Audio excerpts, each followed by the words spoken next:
that's I don't know. I don't know. Somehow that there's some intersection there. The Northwest mentality, the human species, the idea that you bring with you like this giant brain that can create anything. It takes all the weird shit that goes into it, a bunch of pain and a bunch of pleasure, and it spits out like anything, and like those things can be passed on to people, and they can hurt those people or they can heal them. Like we don't give ourselves enough credit as a species, because what are giraffes doing right now? They are not having a podcast. They're pieces of shit with long necks. I'm not saying they should be extinct, but they haven't earned shit. They're fucking horses that were like, I want to eat that apple. They're garbage animals. They've had longer time on this planet, and they did not create Wi-Fi. Just saying, like, if it were up to them, they're right now they'd be like, could we make a neck that could get to the moon?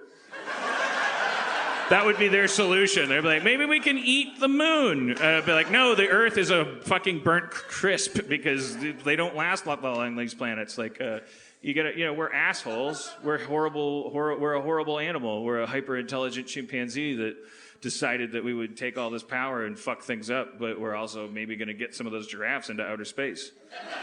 And they will thank us later when we give them the power to speak. We'll be like, ladies and gentlemen, it's 2078 AD. We're orbiting on Zoo 1, and the first giraffe is about to speak. What do you have to say, Jeffrey?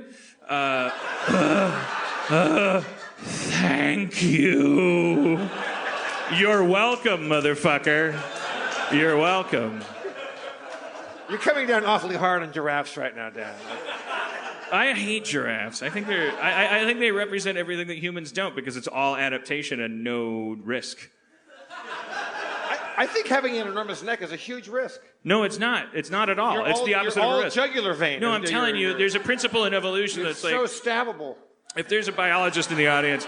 There's two principles of evolution. One is becoming hyper-compatible with your environment. So the extreme example of that is the hummingbird, because it has like this beak that's really designed for a certain flower. If that flower goes extinct, the hummingbird is fucked.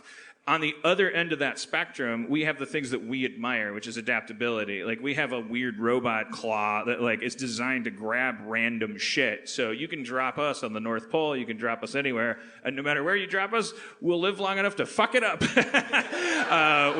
But for a long time, following that strategy made us the food of wolves and cats, these like biological killing machines. And they were like, where do you think you're going with this garbage? You're walking upright, you look like idiots, I'm gonna eat you. And your babies are pudding. Your babies are made of pudding. And one and two of them die, and they cry when they need to be picked up, which is a dinner bell. You are doing everything wrong, and but it's like it's a gamble. It's a gamble, and now every primate is dying off, not just because of us, but it's like we did it. We fucking took this planet. We fucking took it. We were not supposed to. I like the idea of... Bees were supposed to. Fuck bees. Fuck them. What's wrong with bees? I'm not mad at bees. I forget I'm in Portland. I like the idea of taking a child out and going to do something as arbitrary and mythological and probably nonsensical as like, let's go find a Bigfoot. That makes much more sense than going fishing. You gotta eat that mic, bro. Huh? You gotta eat that mic. They can hear me. I don't know. Well, don't get... I'm sorry. I wasn't attacking you. That's all right. I was just worried that they couldn't hear you. I don't know. All right. Yeah, I like, you go fishing, like, you're just casting a hook into the water, which is a subconscious, which is like the unseen, and you sit there, and the whole point of going fishing is to sit there and waste time and connect with somebody else that you're with. I think it's just as likely to have fun and be more important to go out there and go monster hunting. I think that's very cool. I like that a lot. It's not like we don't find monsters every day. It's like there are so many species. Even tonight, you might find a monster.